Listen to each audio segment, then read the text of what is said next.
বউ, কয়েক হাজার টাকা দাও তো। আমাদের মেয়ের জন্য টাকা জমাছো না তুমি? সেই টাকাটা দাও। টাকা? টাকা দেবো কোত্থেকে? আমার কাছে কোনো টাকা নেই। মানুষের বাড়ি কাজ করে আমি টাকা জমিয়েছি মেয়ের জন্য, আর সেই টাকা আমি তোমাকে দিব? না, আমি তোমাকে খেলার জন্য কোনো টাকা দিতে পারবো না।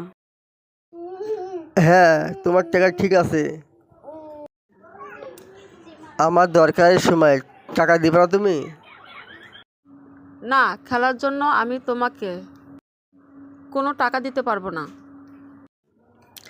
শালি, এতক্ষণ তোকে ভালোই বলেছি, মনে হচ্ছে ভালো কথায় কাজ হবে না। ঘরে যতগুলো টাকা আছে সব আমাকে দে। তুই কাজ করলে তোর টাকা হয়ে যায়, আর আমি কাজ করলে আমার টাকা হয় না? সবই কি তোর টাকা হয়ে যায়?